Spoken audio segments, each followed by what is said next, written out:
The sound of the champagne flutes clinking together was supposed to be a celebration. It was our 6-month anniversary, Chloe and me. We were at this cute little bistro. Nothing fancy, just cozy, with dim lights and good food. I was about to raise my glass. A stupid, sappy smile probably plastered all over my face when Sarah walked in. My ex-girlfriend, Sarah. My heart immediately sank. Sarah was the last person I expected to see, especially here, especially now.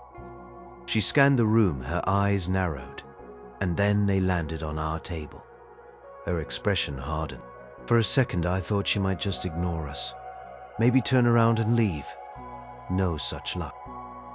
She marched straight over, her heels clicking aggressively on the tiled floor.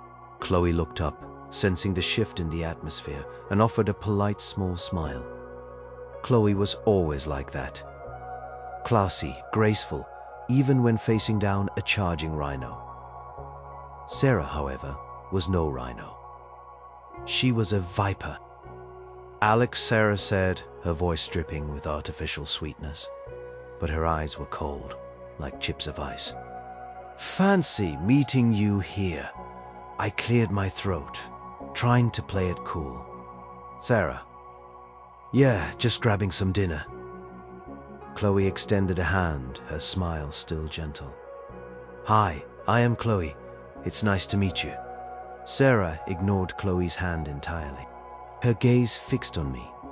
Then she let out a short, humorless laugh. Oh, I know who you are, darling. The new accessory, right? Chloe's smile faltered just a fraction. I could feel the heat rising in my face. This was exactly what I didn't want. A scene. Sarah, what are you doing? I asked, my voice low and strained. She leaned in, her voice dropping to a stage whisper that everyone in the immediate vicinity could still hear. I am just here to warn Alex. He's a bit naive, you know. He falls for pretty faces and sob stories. She finally looked at Chloe, a smirk playing on her lips. Tell me, dear, did you tell him about your trust fund? Or are we still pretending you are just a struggling artist looking for a generous benefactor? My stomach twisted. This was beyond out of line. Chloe was not a struggling artist. She worked as an art conservator, a pretty respected job, though she never talked much about her background or her family. And benefactor? That was a direct hit at me. I wasn't rich. I had a decent job, sure, but I lived in a modest apartment and drove an old car. Sarah, that's enough, I said, pushing my chair back slightly. But Sarah was just getting warmed up. She straightened up, her voice rising now, clear and cutting through the soft background music. No, it's not enough, Alex. Someone needs to tell you the truth. She's a gold digger, plain and simple, just like all the others you've fallen for. She's probably got you wrapped around her little finger, spending your money, promising you the world. She's only after what she can get. You are just a stepping stone, Alex, to something bigger, something richer. The words hung in the air like poison. The entire section of the restaurant had gone silent. Waiters paused with plates in hand. Other diners were openly staring. My face was burning. I wanted the floor to swallow me whole. I wanted to disappear. Chloe, to her credit, remained impossibly calm. She didn't flinch.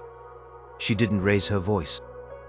She simply looked at Sarah, a strange mix of pity and amusement in her eyes. It was almost unsettling. How unbothered she seemed.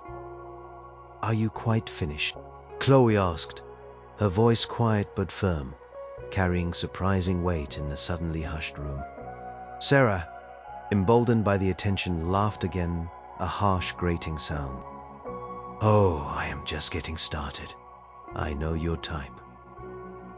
You latch on to decent, unsuspecting men, pretend to be sweet and innocent, and then bleed them dry. My poor Alex has fallen for this routine before. He's too kind for his own good. She paused, then added with a sickeningly sweet smile, he actually thinks you like him, doesn't he? Not his bank account. I was mortified. Not only was she insulting Chloe, she was completely humiliating me in public. Calling me naive, implying I was stupid enough to fall for someone who was just using me. It was deeply personal and designed to sting. I finally found my voice, though it was shaky. Sarah, you need to leave. Now. She ignored me, her gaze back on Chloe, sharp and venomous. So tell us, Chloe, what's the next step? Moving into his apartment? Getting him to buy you a car? Maybe a house? Or are you aiming for something more substantial? A ring, perhaps, so you can lock down his inheritance. Chloe blinked slowly, her expression unreadable. She took a sip of her water, then set the glass down with a delicate clink. The silence was deafening. Every eye was on our table. Then Chloe looked directly at Sarah. There was no anger in her eyes, no defensiveness, just a cool, piercing stare. You think I am after Alex's money, Chloe stated. Not as a question, but as a simple fact. It's obvious, dear, Sarah scoffed, crossing her arms. Pretty girl like you, with an art conservator job that barely pays the rent, suddenly with a new boyfriend who works in finance. The math adds up. I wanted to scream that I was not in finance. I was a project manager for a mid-sized tech company, which paid decently but was far from finance money. But my voice was stuck in my throat. Chloe simply smiled then. It wasn't her usual gentle smile. This one was slow, knowing, and utterly devoid of warmth. It sent a chill down my spine, but not in a bad way. More like a shiver of anticipation. You truly believe that, don't you? Chloe said, her voice still quiet. But now there was an edge to it, an almost imperceptible hint of steel. That I am with Alex for his money. Sarah let out another snort. Of course. What other reason would there be? You are clearly not looking for love.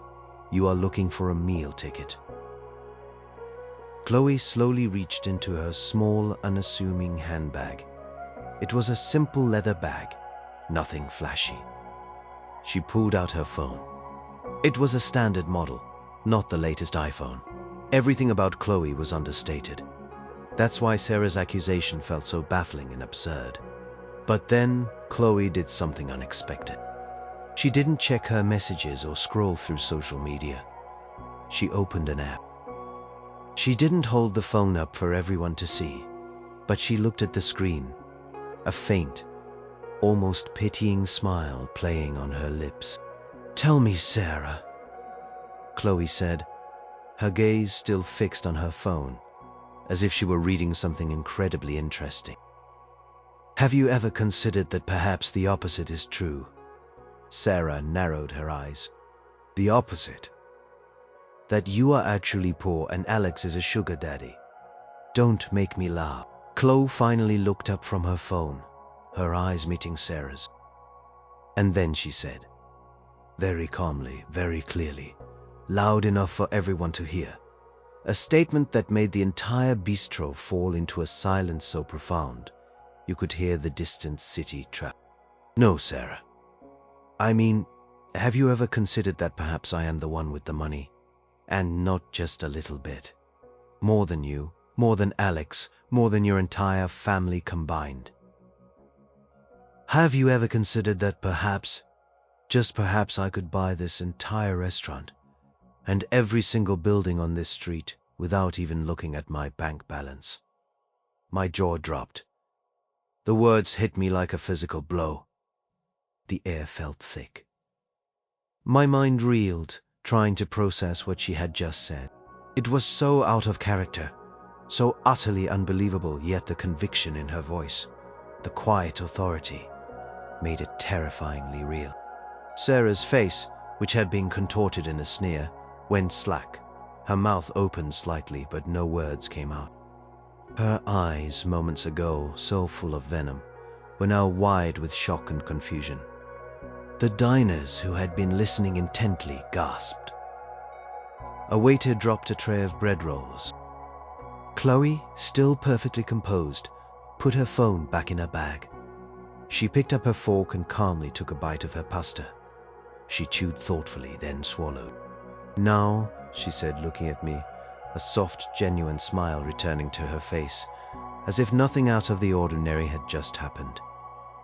"Where were we? Oh yes, happy anniversary, Alex." And she clinked her champagne flute against mine, leaving Sarah frozen, speechless, in the middle of the restaurant. As if she had just seen a ghost. And in a way she had. The ghost of her own massive misjudgment.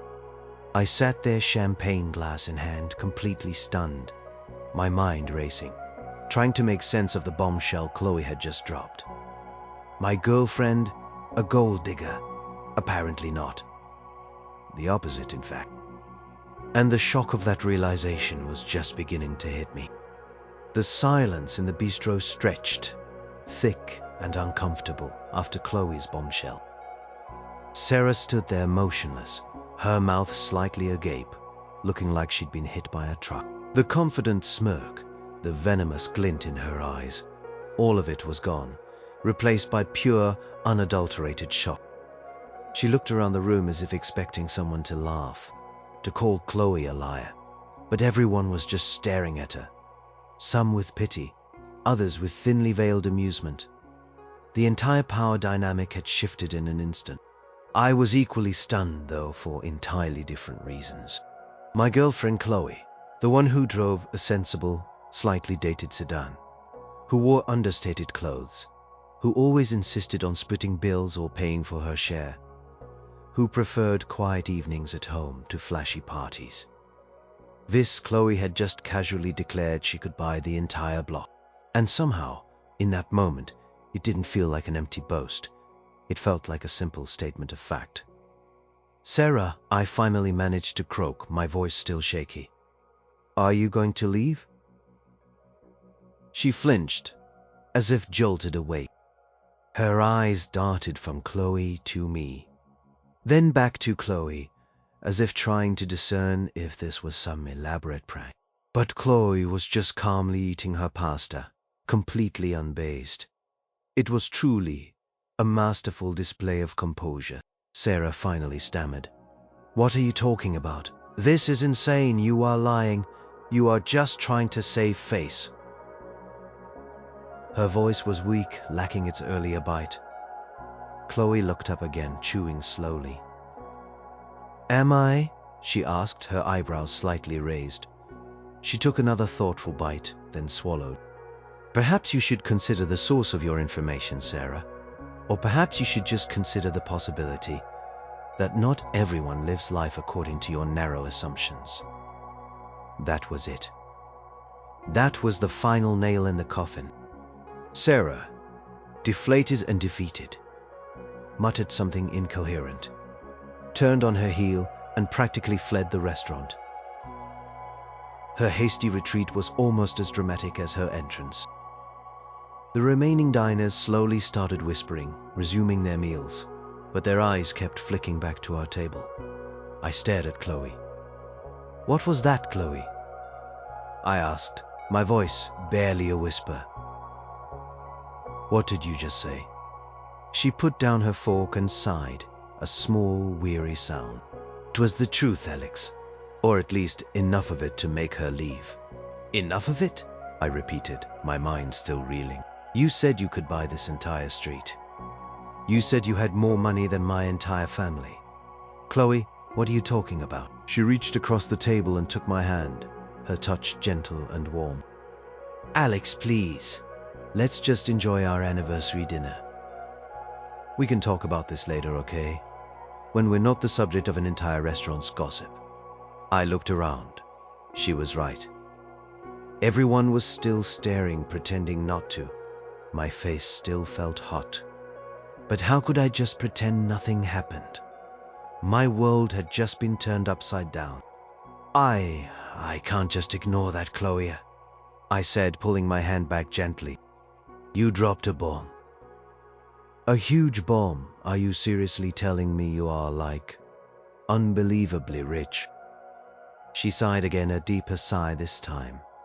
And for the first time, I saw a hint of something besides composure. A flicker of regret, maybe even a touch of sadness. Yes, Alex, she said, looking directly into my eyes.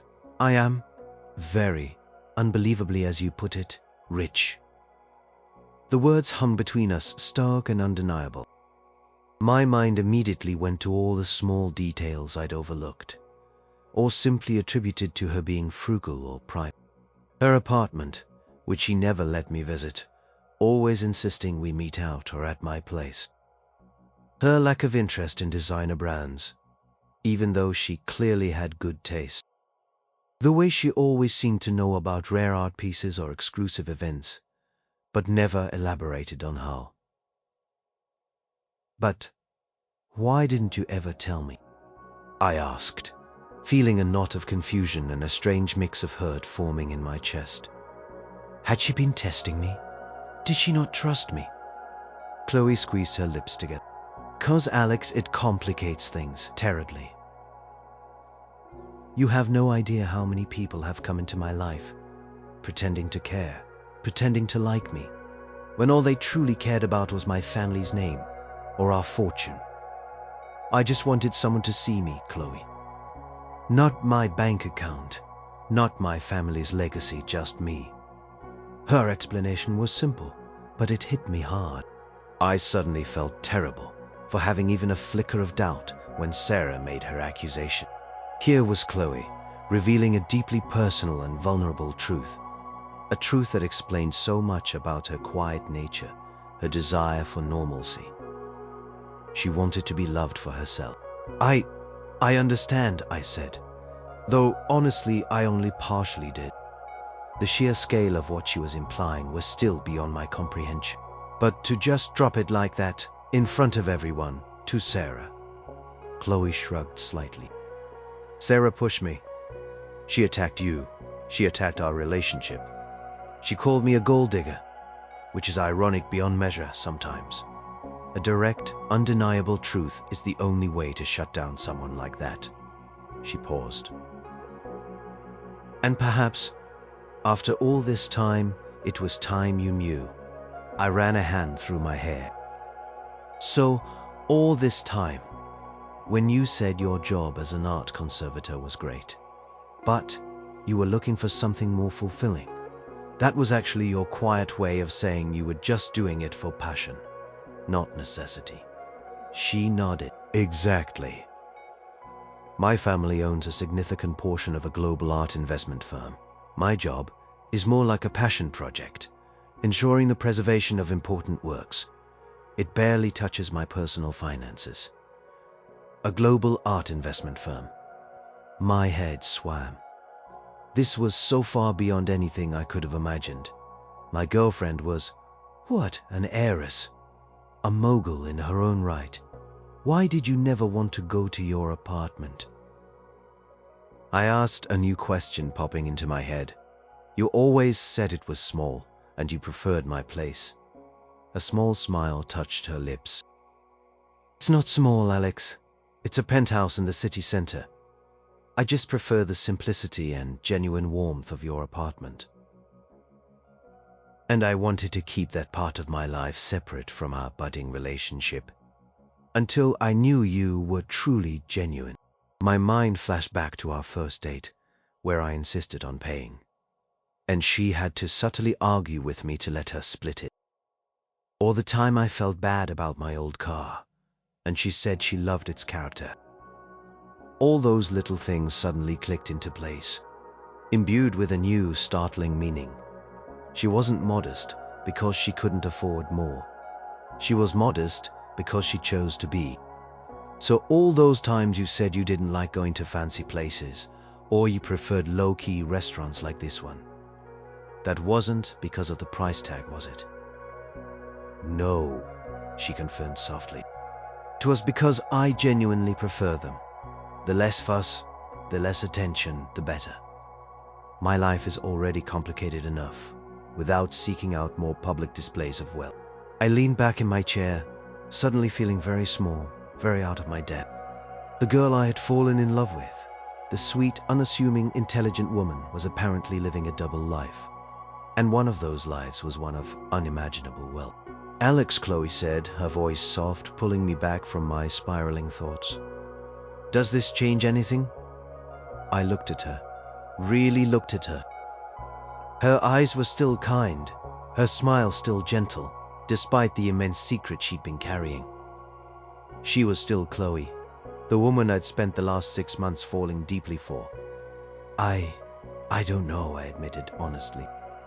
It's a lot to process, but no, it doesn't change how I feel about you. Just everything else, maybe. I paused, then a small, rueful smile touched my lips. And it certainly makes Sarah's little speech look even more ridiculous, doesn't it? Chloe let out a small, genuine laugh then, a sound I loved. Oh, it definitely does. She picked up her champagne flute again. So shall we toast to our anniversary, and to new, albeit shocking, revelation. I picked up my own glass, still slightly dazed, but a little smile started to form on my face too. To new revelations, I echoed, clinking my glass against hers. The clink was softer this time, more intimate. But the ramifications of this revelation, I knew, were just beginning. The walk back to my apartment after dinner was surreal. Crisp night air felt cool against my still flushed face. My mind was buzzing, replaying Chloe's words, Sarah's shocked face, and all the little moments over the past 6 months that suddenly made perfect, shocking sense. Chloe walked beside me, her hand occasionally brushing mine. She was quiet, letting me process. I kept glancing at her, trying to reconcile the woman I knew with the woman who could apparently buy city blocks. She looked exactly the same. No crown, no shimmering aura of wealth, just Chloe. So that penthouse, I finally said, breaking the silence. Is it like huge? With a private elevator and a helipad and stuff? I tried to keep my voice light, but I was genuinely curious. Chloe chuckled softly. No helipad, Alex, but yes, it's quite large. And it does have a private elevator. It was built by my great-grandfather, so it's more historic than flashy. It's filled with art, mostly from the family collection. Art, of course. It suddenly made sense why she had such an in-depth knowledge of art history and preservation techniques.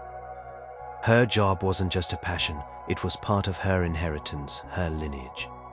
And your family, I pressed gently. Are they all like this? Super rich and private?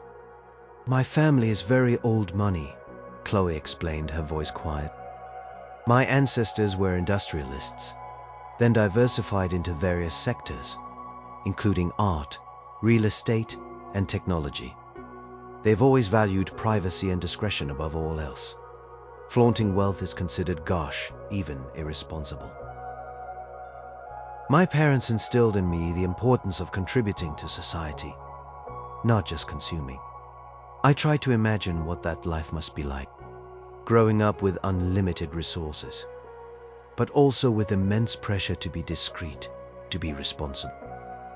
It explained her reserved nature, her genuine humility, and her initial reluctance to disclose her background. So, when you wanted to meet at my place, I continued, a new thought occurring to me, or you preferred a quiet bistro like tonight's, it wasn't, because you were trying to fit into my budget. It was because that's genuinely how you prefer to live. Exactly, Chloe confirmed, stopping under a streetlight and turning to face me. Her eyes were soft, earnest. I chose you, Alex, because you were real. You were kind. You were interested in me, Chloe. Not some fantasy of what my life might be. I valued that more than you can imagine. A warmth spread through me. It was humbling to hear that. She had chosen me, an average guy, not because of some perceived benefit, but because she genuinely liked me. That made the unexpected revelation even more profound. It wasn't a secret kept out of deceit, but out of a desire for authenticity. I am still reeling a bit, I admitted, running a hand through my hair. It's just a lot. Sarah calling you a gold digger, and then you just calmly dropping that bombshell. I shook my head, a small laugh escaping me. She must be absolutely mortified right now. Chloe's lips twitched. I imagine she is. But perhaps it was a necessary lesson. Sometimes people are too quick to judge, too quick to assume. Their own insecurities or jealousies can blind them to the truth. She paused. She did attack you, Alex. And our relationship. I couldn't let that stand. I appreciated her defending me, defending us. But the scale of her defense was beyond anything I could have anticipated. So, when you said richer than my entire family combined, was that an exaggeration?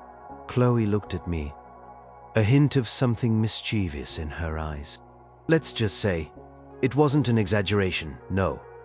My family's net worth is in the tens of billions. My personal portfolio is substantial enough that I don't need to worry about anything. Ever. Tens of billions. I felt lightheaded. This was beyond rich. This was change the world if you wanted kind of rich. And my girlfriend was part of it. The girl who loved my homemade pasta and my terrible singing. We reached my apartment building. I fumbled for my keys, my mind still processing. Are you okay, Alex? Chloe asked, her voice gentle, placing a hand on my arm. I know this is a lot. Please, just try to remember that I am still me, the same person you've been dating for 6 months. This changes nothing about who I am or how I feel about you. I looked at her. Her sincerity was palpable. It eased some of the initial shock and confusion. I believe you, Chloe. It's just going to take some getting used to. I mean, my girlfriend is apparently a billionaire. I tried to smile, but it probably looked more like a grimace. She smiled back, a genuine, comforting smile. If it helps, I don't think of myself as a billionaire. I think of myself as Chloe, a person who happens to have inherited a lot of resources and who tries to use them responsibly. We went inside my apartment. It suddenly felt much smaller, much more humble, yet also more comforting, more authentically mine. We sat on my worn sofa. The initial shock was fading, replaced by a torrent of questions and a strange sense of wonder. So the art conservator job. I started again, needing to ground myself in something familiar. Is that what you actually do day to day? Yes, she affirmed. I work at a private foundation my family established decades ago. We acquire, preserve, and restore important works of art. It's incredibly fulfilling. It's not a full-time, Monday to Friday gig. More like a continuous project with a team reporting to me. But it's a genuine passion. So you are not just like bored and playing at having a job? I asked, feeling a bit bold but needing to know. She shook her head. No, not at all. My parents always emphasized that wealth comes with a responsibility to contribute, to learn, to make a positive impact. Laziness is not tolerated. Plus, I genuinely love art. It's deeply enriching. We talked for hours. I asked about her childhood, her education, her family. She spoke about traveling the world, learning multiple languages, attending elite schools, but also about the immense pressure and the constant scrutiny that came with her family name. She talked about the difficulty of forming genuine relationships, always wondering if people liked her or her fortune. That's why I was so careful with you, Alex. She confessed, her voice soft. I wanted to make sure. You were so open, so honest, so clearly just being yourself. It was a refreshing change. It finally made sense. Every piece of the puzzle clicked into place. Her understated elegance, her quiet confidence, her knowledge of the world, her apparent lack of ambition for material things, her preference for my simple life. It wasn't a disguise. It was just Chloe, living authentically on her own terms, trying to find a real connection in a world that often saw her only for her money. As the night deepened and we finally went to bed, I held her close. The weight of her secret, now shared, somehow made our connection feel stronger, deeper. She trusted me. And despite the dizzying implications of her wealth, all I felt was immense gratitude for the genuine, amazing woman sleeping in my arms. Tomorrow the practicalities would hit. But tonight, it was just Chloe and me, and a bond that felt more real than ever. The next morning, the reality of Chloe's revelation began to sink in, not just as an abstract fact, but as a tangible force. I woke up earlier than usual, my mind buzzing. Chloe was still asleep beside me, looking peaceful and utterly normal. It was hard to reconcile that image with the idea of her being a billionaire. I got up, made coffee, and tried to distract myself with my usual morning routine. But every mundane task felt overshadowed by this new monumental knowledge. How do I even approach this? Do I act differently? Do I start calling her Your Highness ironically? The thought made me chuckle. No, that would be ridiculous. She was still Chloe when she woke up. She smiled lazily at me. Morning, sleepyhead. Morning yourself, I said, handing her a mug of coffee. Did you sleep well, Your Grace? She playfully slapped my arm. Don't start, Alex. But she was smiling. It's still just Chloe. I know, I said, sitting on the edge of the bed. Seriously. It's a lot to wrap my head around. My girlfriend owns multiple buildings. Probably more money than I'll see in 10 lifetimes. And my ex-girlfriend thinks you're after my meager savings. I shook my head, laughing softly. The irony is just brutal. Chloe sipped her coffee. It is, and honestly, it's precisely why I try to keep it quiet. It changes how people perceive you. It changes dynamics. I didn't want that with us. I appreciate that, Chloe, I really do, I said genuinely. It means a lot that you wanted to connect with me for who I am. But now that I know, it does feel different. Not bad different, just different. The first practical implication arrived later that day. My phone buzzed with a message from my friend group chat. Mike, Doug, you will not believe what I heard about last night. Jenna, Alex, are you okay? Sarah was being absolutely unhinged. Liam, seriously, what was going on? My cousin was at that bistro and said Sarah was screaming about a gold digger. Me, she was being an idiot. Chloe handled it. Mike handled it. I heard she dropped her mic and just walked out like a boss. My cousin said Chloe told Sarah she could buy the whole damn street. Is that true? Jenna. Wait, what? No way, me, yeah, it's true. The flood of questions was immediate and overwhelming. My phone practically exploded. Liam, holy cow. So your new girlfriend is like secretly rich. Mega rich. Mike, Alex, you better spill the tea. Is she a princess, a tech mogul? What is going on? Jenna, please tell me this is real. This is the most epic clapback ever. I looked at Chloe, who was calmly sipping her coffee, observing my reaction with a knowing smile. This is what I mean, she said softly. It becomes a spectacle. I sighed. Yeah, well, it's out now. At least among my closest friends. What do you want me to tell them? Chloe shrugged. Truth, I suppose. That my family has generational wealth, and I prefer to live modestly. That I am genuinely interested in you, not your finances. But maybe ask them to keep it under wraps for now. I value my privacy, I nodded. That was fair. I typed out a condensed version of the truth, emphasizing Chloe's desire for privacy. The responses were a mix of disbelief, awe, and a surprising amount of respect for Chloe's understated nature. Mike. Dude, you landed a unicorn. A secretly rich, humble unicorn. Mind blown, Jenna. Okay, Chloe is officially my new hero. Tell her Sarah looked like a complete idiot. Liam, this is legendary. My cousin is still talking about it. Quickly became clear that the story was already spreading, not just through my immediate friends, but through the broader social circles connected to Sarah. Gossip travels fast, especially when it involves public drama and surprising revelations. A few hours later, my phone rang. It was my mum. Alex, your Aunt Carol just called me. She heard some wild story about Sarah from her bridge club. Is it true? Is your new girlfriend some kind of heiress?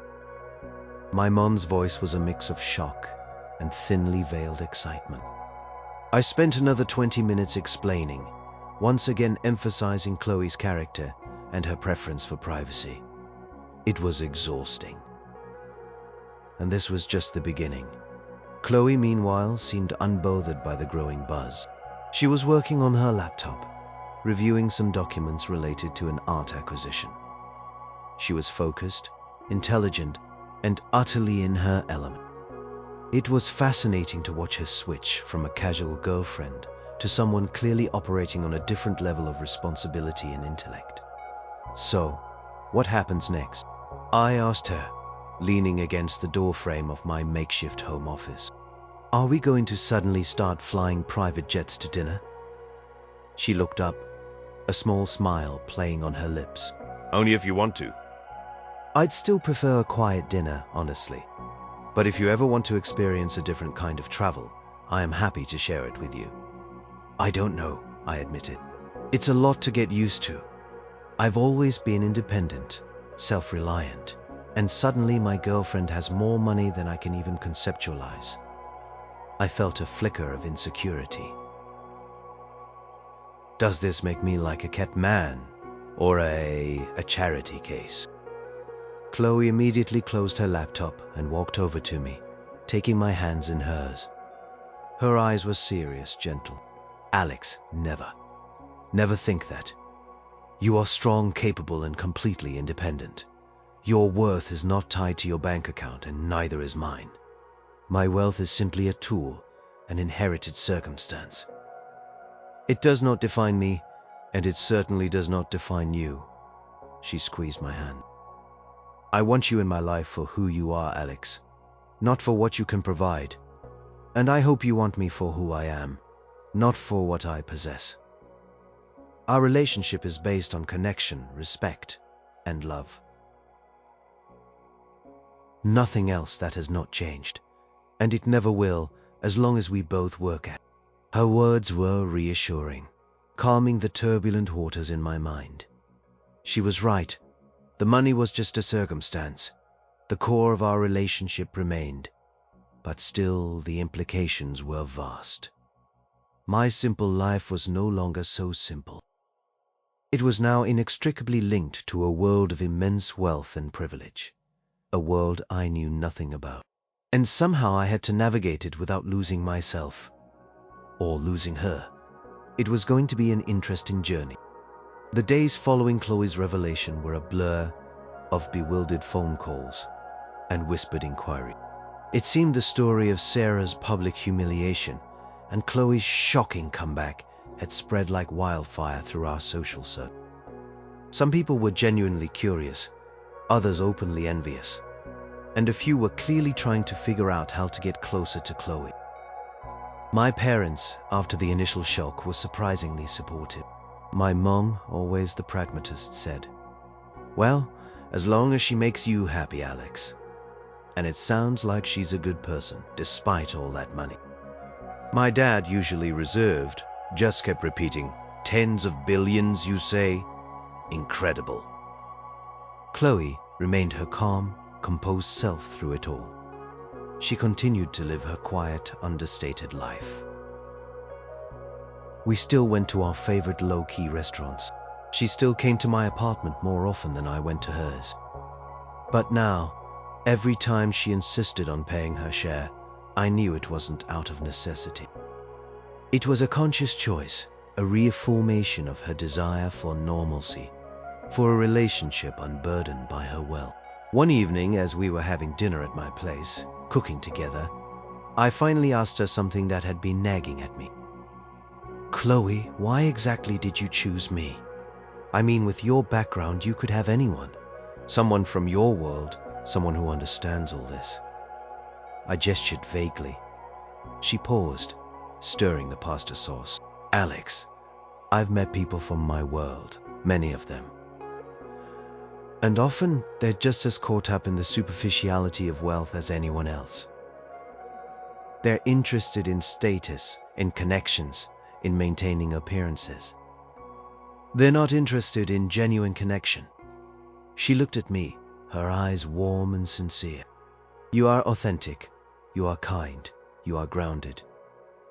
You laugh at my terrible jokes, and you don't pretend to be someone you are not. You made me feel normal, for the first time in a very long time, before you even knew about my background." Her words deeply touched me. It was humbling to know that what I perceived as my ordinary life was to her a source of comfort and normalcy. She wasn't looking for more glitter. She was looking for more substance. "Then," she added, "and also you are very handsome, Alex. Don't forget that." She winked, and I laughed, feeling a flush spread across my face. A few days later, a situation arose that subtly forced Chloe's hand again. My company was hosting its annual charity gala. It was a big deal, a chance to network and raise money for a good cause. I had already bought tickets for us. "It's a black tie event," I told Chloe, feeling a pang of slight embarrassment. My tuxedo was rented, and I knew many of my colleagues would be wearing expensive designer suits. Chloe just smiled. "Don't worry, Alex, I'll find something appropriate." I knew she had impeccable taste, but I still worried. Would she feel out of place among people who, while well off, were nowhere near her level of wealth? Or would she inadvertently overdress and draw unwanted attention? The night of the gala, Chloe arrived at my apartment in a simple black car. She stepped out, and I felt my breath catch. She was wearing a floor-length, understated black dress. It looked elegant, timeless, not flashy. No obvious designer logos, no excessive jewelry. Just a delicate silver necklace and small diamond studs. She looked stunning, effortlessly chic. "Wow," I managed, feeling incredibly proud to have her on my arm. "You look amazing, thank you," she said, her smile gentle. "You clean up pretty well yourself, Mr. Galareddy."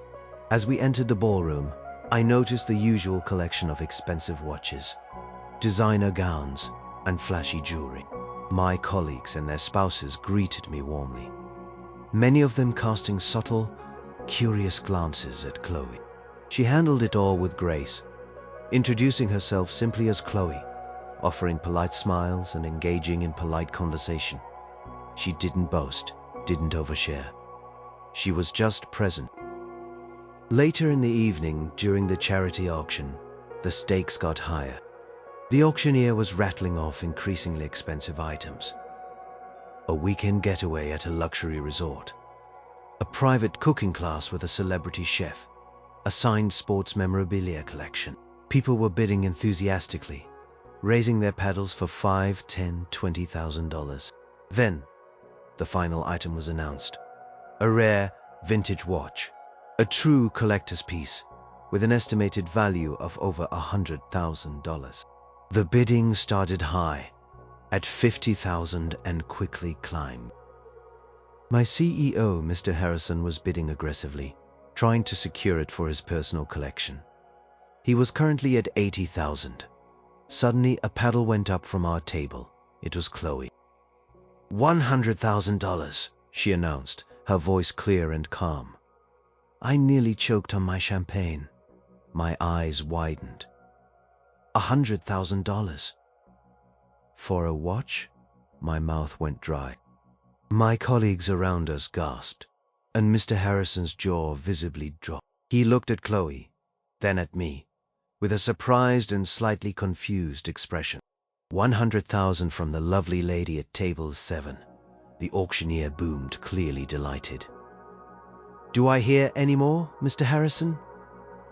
Mr. Harrison hesitated, looking intensely at Chloe. He knew I was a project manager, a mid-level employee. $100,000 was a huge sum for anyone in our company, let alone a guest. He probably thought it was a mistake. Chloe simply smiled politely at him, an unreadable expression on her face. She wasn't challenging him, she was just bidding. Mr. Harrison, after a long moment, lowered his paddle, defeated. No, I am out. Congratulations, ma'am. Sold. To table 7 for $100,000. The gavel came down. Everyone was staring at Chloe. I was staring at Chloe. She had just spent more on a watch than I made in a year, without a single flicker of hesitation or extravagance. And it wasn't even for her. Chloe, I whispered, leaning closer. What did you just do? She turned to me, her eyes twinkling with a faint amusement. I bought the watch. But why? And $100,000. It's a rare piece, she said, as if explaining something obvious. And it's for a good cause, isn't it? The charity needs the funds. She paused, then added, besides, I figured Mr. Harrison would appreciate a new challenge. He always wins everything. I wanted to point out that she had just outbid my CEO, a very powerful man, without batting an eye, but I couldn't form the words.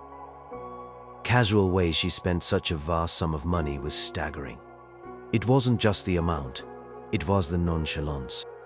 Later, as people approached our table to congratulate Chloe on her win, Mr. Harrison himself came over. He extended a hand to her. Miss Chloe, he said, his voice respectful. That was an impressive bid. I must say I didn't realize you were such a watch enthusiast. Chloe smiled. Not particularly, Mr. Harrison, but it was for a good cause, and I found the piece interesting. She then added casually, perhaps your foundation might be interested in a similar piece for its collection sometime. I have a few contacts in the vintage watch market. Mr. Harrison's eyebrows shot up. My foundation? You know about our foundation, Miss Chloe? Oh yes, Chloe said, her voice still calm and pleasant. I follow the work of many philanthropic organizations. Your foundation does excellent work in children's education. Perhaps we could connect sometime. My family's foundation has been involved in similar initiatives for decades. We're always looking for new collaborations. Mr. Harrison stared at her, then at me, then back at her. The penny was finally dropped. He was seeing beyond the elegant black dress and the unassuming demeanor. He was seeing the wealth, the connections, the power. I would be delighted, Miss Chloe, he stammered, clearly surprised and impressed. Absolutely delighted.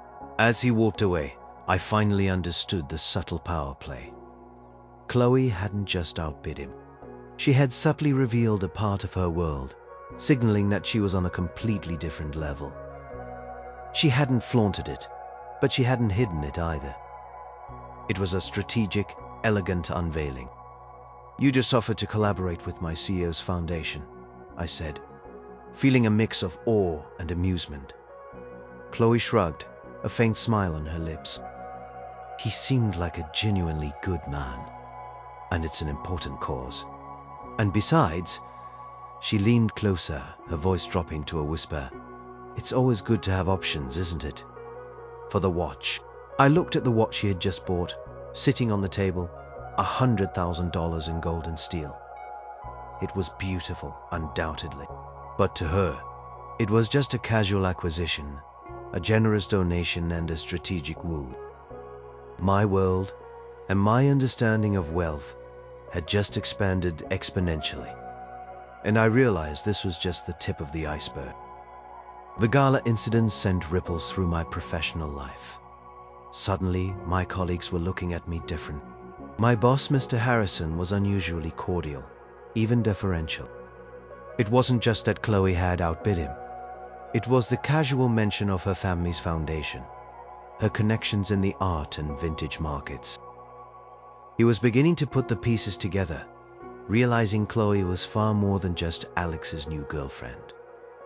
The story inevitably reached Sarah. I wasn't sure how, but she always had her ear to the ground for any gossip involving me. This time it wasn't through a public scene, but a frantic phone call to a mutual friend, who then of course relayed it to me. "Sarah is freaking out," Liam told me, his voice barely containing his amusement. She heard about the auction. She said Chloe bought some old watch for a ridiculous amount of money, and that it's completely insane. "And who does she think she is?" Sevsai chuckled.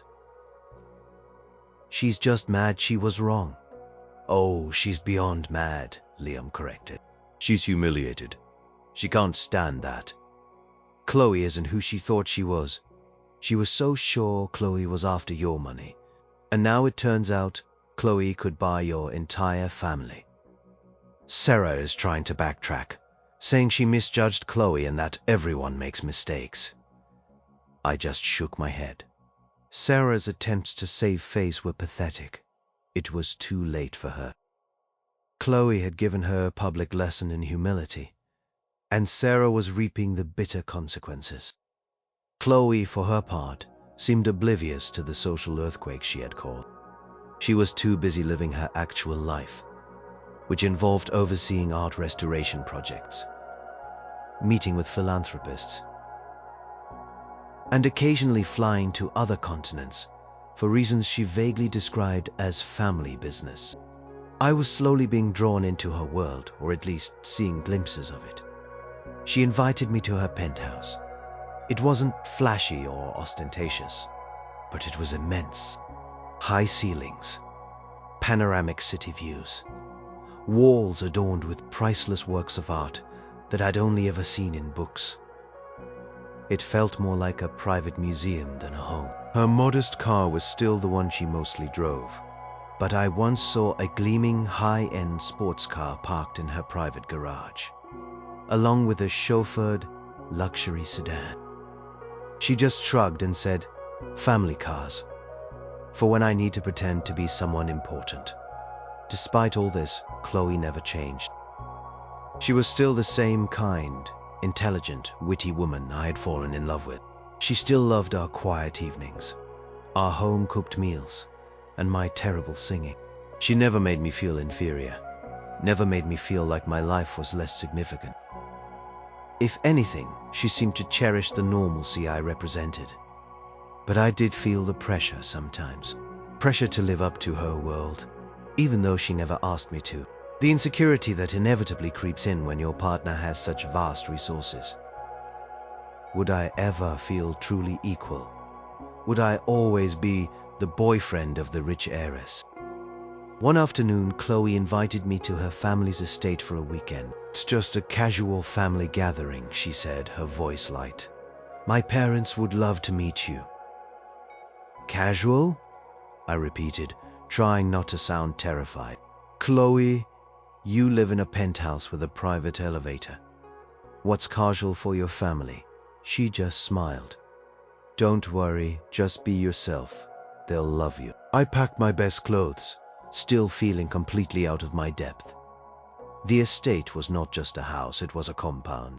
Gates, security, sprawling manicured grounds, and a main house that looked like it belonged in a historical drama. It was beautiful, overwhelming, and utterly alien to me. Chloe's parents, Mr. and Mrs. Beaumont, were surprisingly warm and welcoming.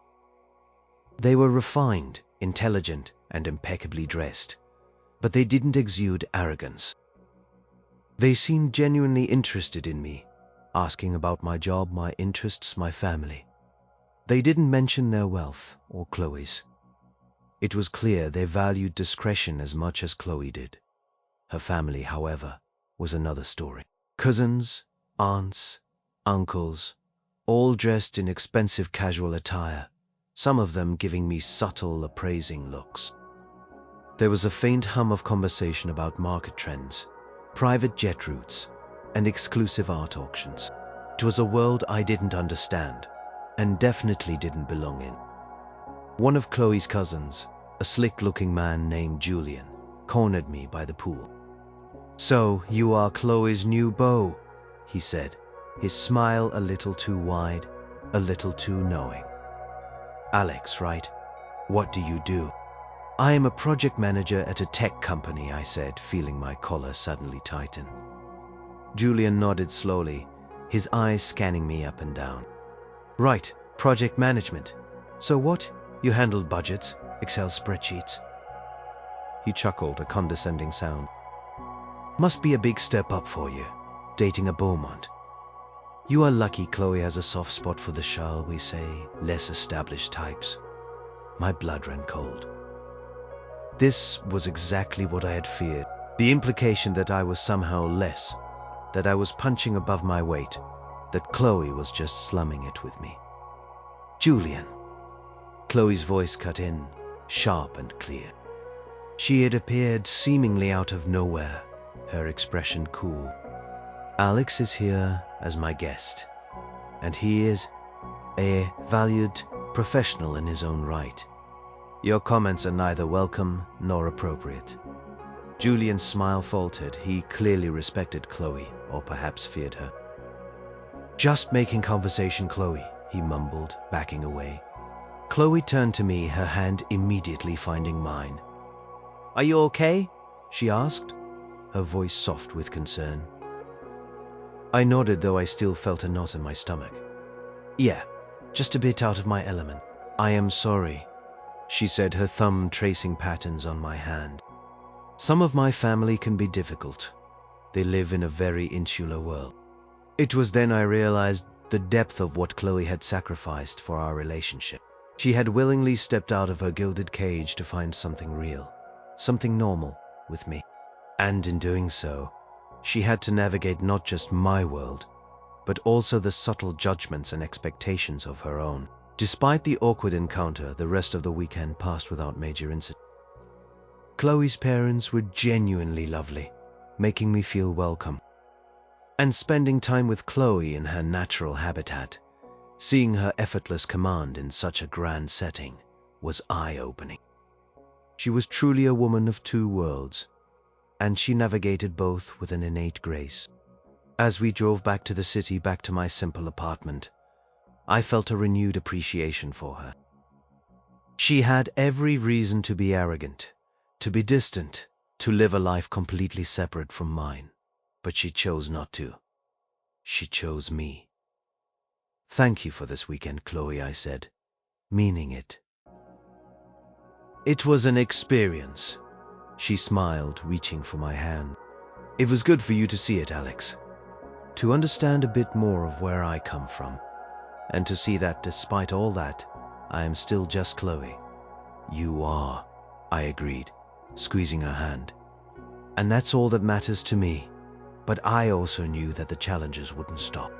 The world outside, the Sarahs and Julians, would always be there, trying to categorize us, trying to define our relationship by the money.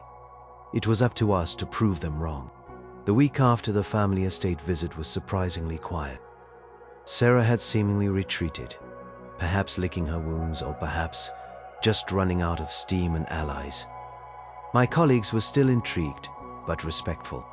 Chloe and I settled back into our comfortable routine, finding solace in the normalcy of our days. However, the peace was short-lived. A few days later, my phone buzzed with an incoming call from an unknown number. I almost let it go to voicemail, but something made me answer. "Hello? Alex? Is that Alex Miller?" A man's voice, sharp and confident, came through the line. "Yes, this is Alex." "Who's this?" "My name is Richard Thornton." I am a senior partner at Thornton and Associates, an investment firm. I believe you are dating Chloe Beaumont? My stomach dropped. This was not a social call. Yes, I am. How can I help you, Mr. Thornton? Mr. Miller, I'd like to offer you an opportunity, he said, his voice smooth and persuasive. A once-in-a-lifetime career move. We've been very impressed by your work at your current company. And frankly, we believe you have a lot more potential than your current position allows. We're looking for someone to head up a new division, a strategic initiatives role. The compensation would be significant, far beyond your current salary. My mind raced. This was a direct result of Chloe's revelation, and likely her family's influence. While I was grateful for recognition, the offer felt tainted. Was this genuinely about my potential, or was it about getting closer to Chloe? Was I being offered a job because of my skills, or because I was her boyfriend? Mr. Thornton, with all due respect, how did you even get my number? I asked, trying to keep my voice steady. He chuckled. Let's just say we have ways, and let's just say we've been keeping an eye on talented individuals in the market. Your name came up. And a little bird told us you might be open to a change. Someone in the Beaumont circle, perhaps. It was Julian, I instantly thought. Or another one of those vultures trying to exploit the connection. The anger flared. Thank you for the offer, Mr. Thornton, I said, trying to maintain my composure. I am not looking for a new role right now. I am quite happy where I am. Mr. Miller, are you sure? He pressed, his voice losing some of its smoothness, hints of annoyance creeping in. This isn't just a job. This is a partnership, a chance to work directly with some of the biggest names in global finance. And you'd be compensated very handsomely. Think about what that would mean for your future, for your relationship with Miss Beaumont. That last line was a blatant attempt to use Chloe against me. He was implying that I needed to be on her level, or at least closer to it, to maintain our relationship. It was insulting. I am sure, Mr. Thornton, I said, my voice firm now. I am not interested. Braze, don't contact me again. I hung up before he could respond. My hand was shaking slightly as I put the phone down. This was the test. This was the dark side of Chloe's wealth. Opportunists trying to leverage our connection, trying to use me to get closer to her, or to her family's resources. When Chloe came over that evening, I told her about the call. She listened patiently, her expression grave.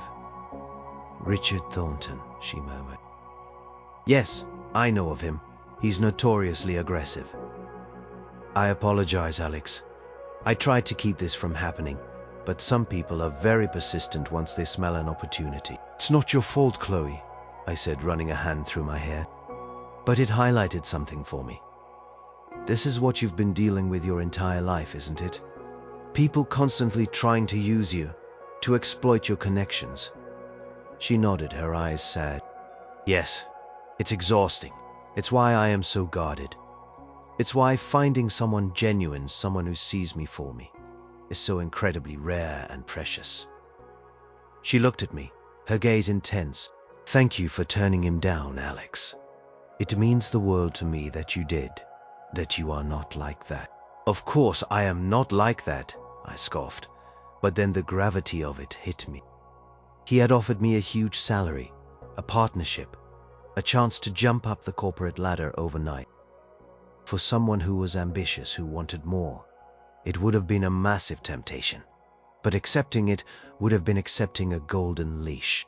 It would have meant compromising my integrity and our relationship. He tried to make it sound like I needed the money to be worthy of you, I said, my voice low.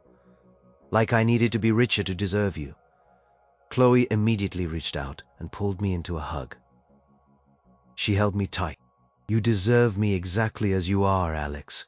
Your integrity, your kindness, your groundedness, those are worth more than any fortune. Never forget that. Her words resonated deeply. They reaffirmed everything I felt about her. Our relationship wasn't transactional, it was authentic. And her wealth, while undeniably present, was not the foundation of our bond.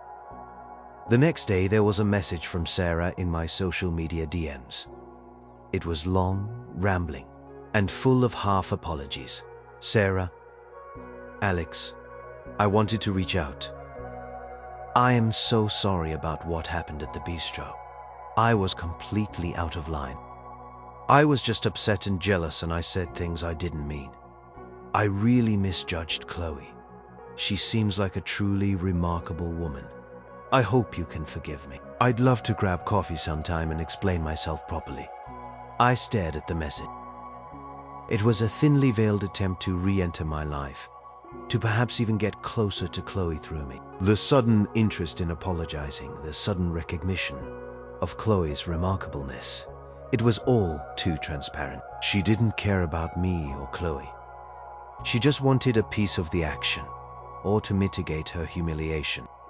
I looked at Chloe, who was sitting next to me reading a book. Sarah messaged me, I said, showing her my phone.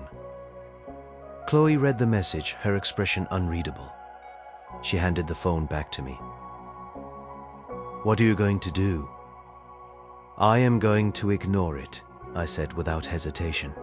It's too little, too late, and it's clearly not genuine. Chloe smiled, a soft, warm smile that reached her eyes. Good, that's what I hoped you would do. It was another test in a way. Test of whether I would be swayed by the sudden shift in attitude from someone who had tried to tear us down. And I passed. My focus was on Chloe, on our genuine connection, not on the drama or the superficiality of others. The challenges were not going to disappear. There would always be opportunistic people, always be judgmental voices. But with Chloe by my side, with her unwavering trust and love, I felt ready to face them. We were building something real, something strong, against a backdrop of unimaginable wealth. And for the first time I felt truly secure, not in my financial future, but in the foundation of our relationship. A few months passed, and life with Chloe settled into a comfortable rhythm. The initial shock of her wealth had faded, replaced by a deep appreciation for the unique, brilliant, and genuinely humble woman she was. I learned to navigate the occasional glance of curiosity, the sometimes awkward conversations with people trying to pry. We built our own bubble, centered on our shared interests, our mutual respect, and our growing love. Chloe continued her art conservation work, which often involved flying to different countries to oversee projects. Sometimes she'd ask me to join her. My first private jet experience was surreal. Instead of the cramped, noisy commercial flights I was used to, it was spacious, quiet, and felt like a luxurious living room in the sky. She just curled up with a book, completely at ease, while I stared out the window marveling at the world below. She never flaunted it, never made a big deal. It was just her normal. And she tried to make it mine too, without making me feel uncomfortable or like a tag along. She introduced me to some of her closest friends, people who had known about her wealth for years, but were just as grounded and genuine as she was. They were surprisingly normal, just incredibly well-traveled and well-educated. One evening we were having dinner with a couple of her friends at a very exclusive restaurant, the kind of place where the menu didn't have prices. I was still a bit nervous in these settings, but Chloe always made me feel at ease. During the conversation, one of her friends, a charming woman named Isabella, recounted a story about a charity auction she'd attended. Oh, it was terrible. Isabella laughed. This woman, clearly trying to impress, kept bidding on everything, even though she couldn't afford it. And then at the end, she tried to get the auction house to just give her an item because she knew someone important. It was mortifying. Chloe chuckled, and I felt a pang of recognition. It sounded eerily similar to Sarah's behavior, though Isabella likely didn't know the full context of Sarah's previous antics. Some people just don't understand discretion, do they? Chloe said, shaking her head. They think money is for show, not for purpose. Precisely, Isabella agreed. And the funniest part was, the item she wanted was a signed first edition of a really obscure novel. Worth maybe a few thousand, nothing compared to the Picasso Chloe bought last month for the family collection. I nearly dropped my fork. Picasso. Last month. Chloe had simply mentioned she was acquiring a piece for the foundation. That's how she phrased it. Not, I just bought a Picasso for millions. Her world truly operated on a different scale. Later that week, I got a message from Sarah again. It wasn't a direct DM this time, but a mutual friend forwarded it to me. Sarah had posted an open apology on her social media, clearly visible to anyone connected to her. Sarah, I owe a massive apology to Alex and his wonderful girlfriend, Chloe. Few months ago, I acted terribly, driven by jealousy and misinformation. I said hurtful and untrue things, and I deeply regret it. Chloe is an incredible, generous, and truly remarkable woman, and I was completely wrong about her. I hope one day they can forgive me. I am truly working on myself and trying to be a better person. It was a performance. Public mea culpa, clearly designed to win back some public favor, and perhaps, more subtly, to position herself as someone worthy of being in Chloe's orbit. The timing felt too convenient, too public. I showed it to Chloe. She read it, a faint, almost pitying smile on her lips. She's desperate, I stated. She wants back in, or she wants to look good. Chloe nodded. Probably both. She's seen the reaction from others and perhaps she's realized what she lost. Should I respond? I asked, half joking. Tell her to pound sand? Chloe shook her head. Number silence is more powerful, Alex. It shows you are above the drama, and it doesn't give her the satisfaction of a direct response. Our lives are our response. She was right. Our happiness, our genuine connection, was the ultimate rebuttal to Sarah's malice. Then came the biggest test of our relationship, one that truly solidified our bond. My sister Emma had been struggling. She had always dreamed of opening her own independent bookstore, a passion project, but she'd been unable to secure the necessary funding.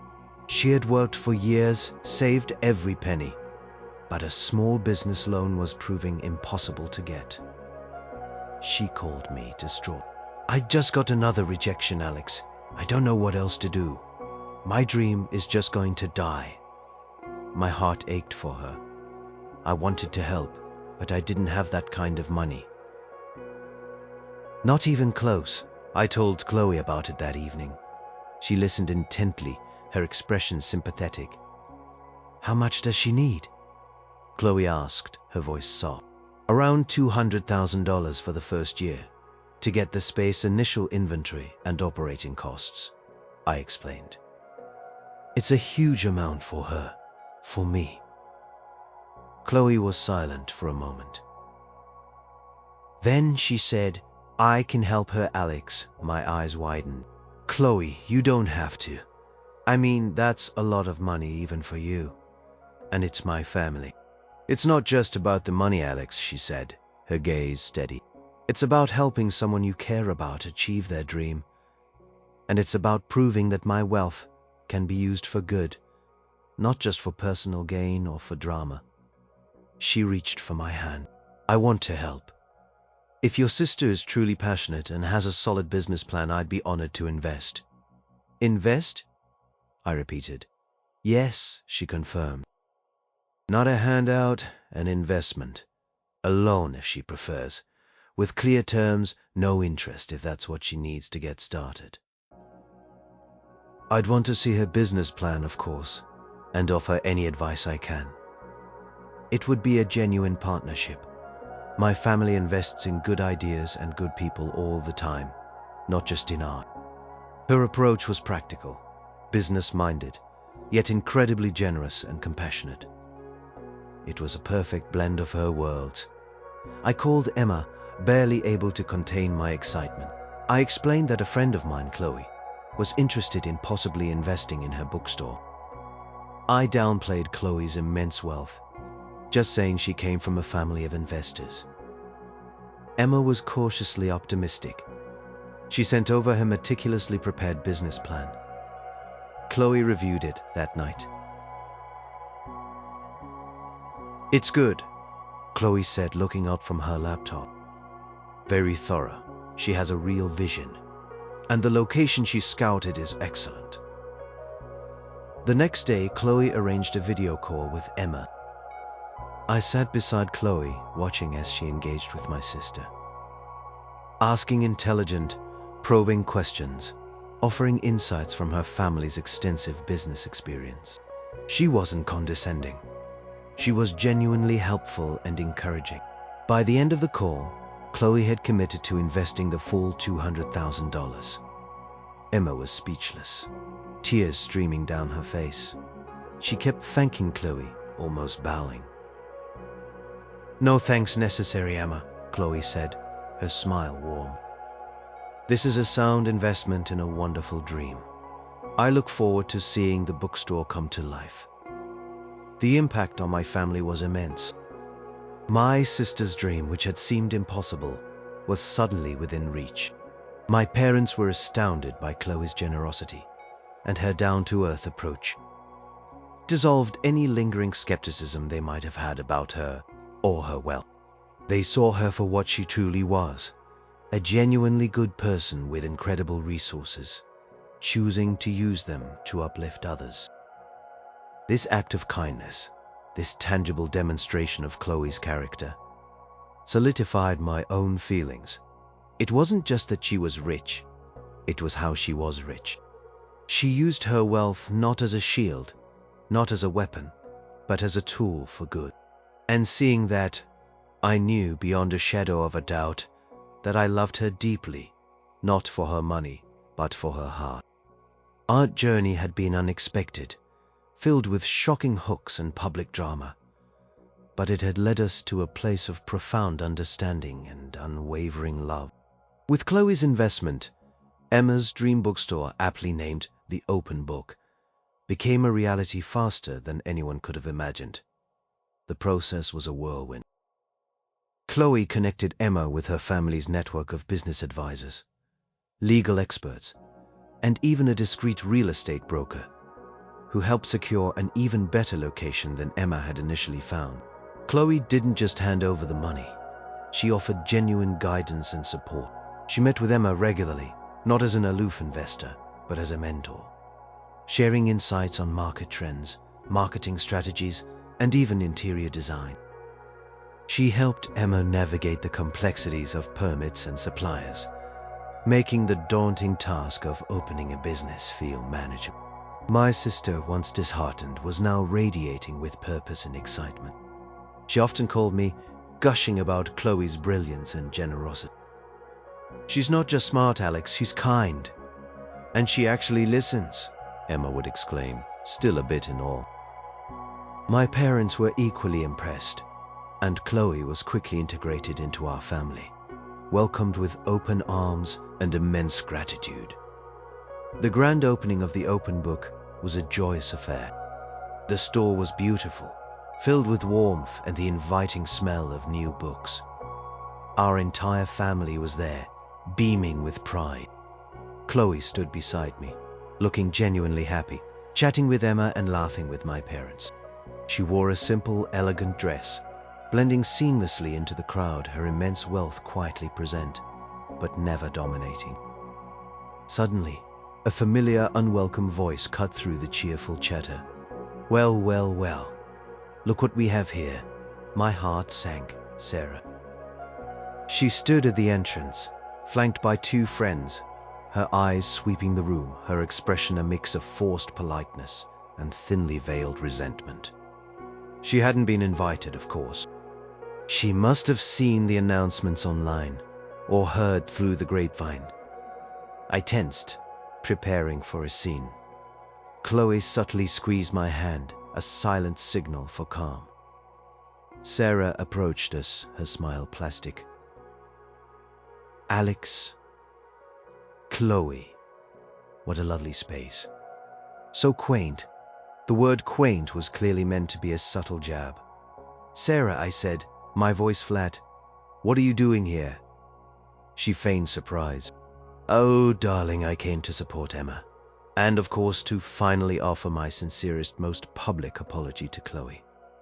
I've been trying to reach you both for ages. She then turned to Emma. Emma, dear, this is all just wonderful. I am so happy for you.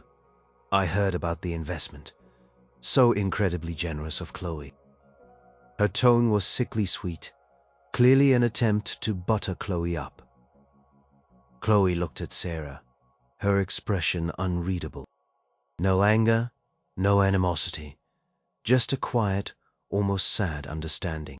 Thank you for coming, Sarah, Chloe said, her voice calm and even. It's good to see Emma's dream realized. Sarah, clearly emboldened by Chloe's composure, took a step closer, her voice dropping to a theatrical whisper that was still easily audible. Chloe,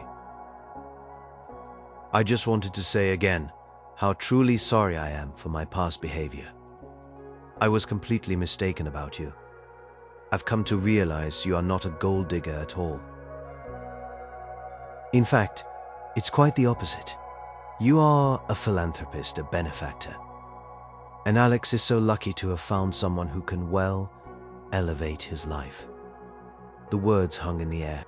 The gold digger accusation was now inverted. But the underlying implication was still there. Alex, the average guy, was now benefiting from Chloe's wealth.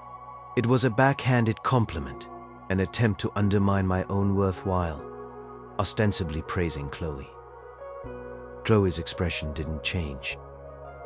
She just listened, a faint, almost imperceptible flicker of something in her eyes. Not anger, but a profound disappointment.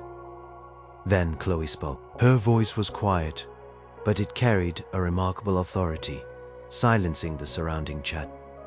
Sarah, Chloe began, I appreciate your apology sincerely, and I accept it. Sarah's eyes lit up, a triumphant glint appearing. She probably thought she was back in. However, Chloe continued, her voice gaining a quiet firmness, I must clarify something. You were wrong about me being a gold digger. That is true, but you are still fundamentally wrong about the nature of my relationship with Alex. And about Alex himself. Sarah's triumphant smile faltered. Alex is not with me for my money, Chloe stated, looking directly into Sarah's eyes. He is with me because he loves me for who I am, and I love him for who he is. His kindness, his integrity, his strength of character, his quiet determination, those are qualities that money cannot buy, nor can they be measured by a bank balance. She paused, her gaze unwavering. And Alex does not need me to elevate his life. He is a successful, capable, and honorable man in his own right. He brings immense value and joy into my life, far beyond any material wealth. He has helped me feel grounded, safe and truly seen, which is a gift more precious than any Picasso. The last line was delivered with a quiet emphasis that was truly devastating. Sarah's face went pale. Her friends looked uncomfortable, casting glances at each other. The public, formal apology had just been publicly, formally dismantled. Our relationship, Chloe concluded.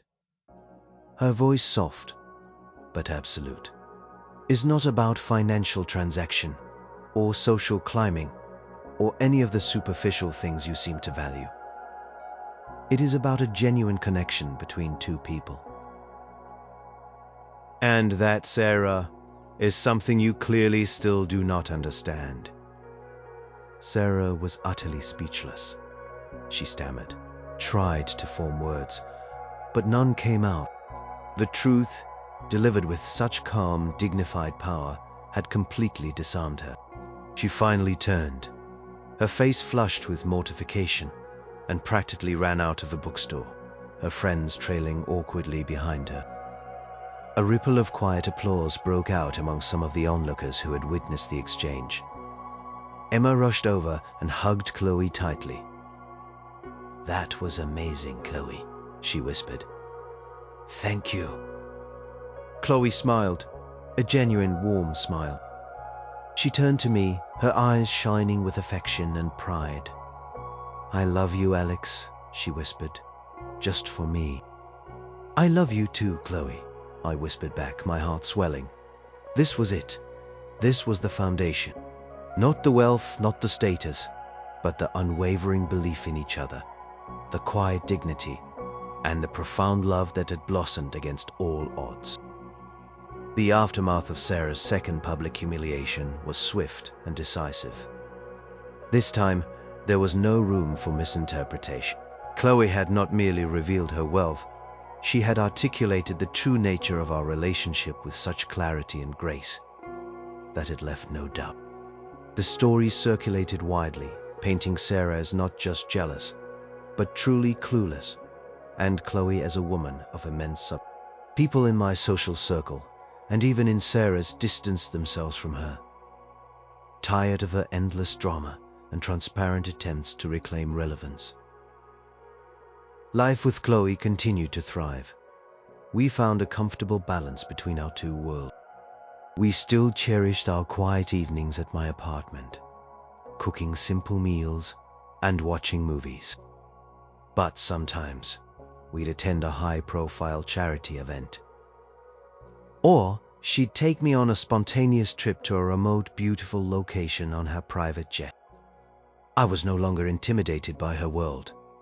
I was intrigued and grateful to be a part of it, on my own terms. I remained at my job, progressing steadily through my own merits. Chloe never once pressured me to take a different path, to join her family's ventures, or to become financially dependent on her. She celebrated my successes, however small, with genuine enthusiasm. She respected my independence, and that respect deepened my love for her. My sister's bookstore, the Open Book, flourished. Came a beloved community hub, a testament to Emma's vision and Chloe's belief in her.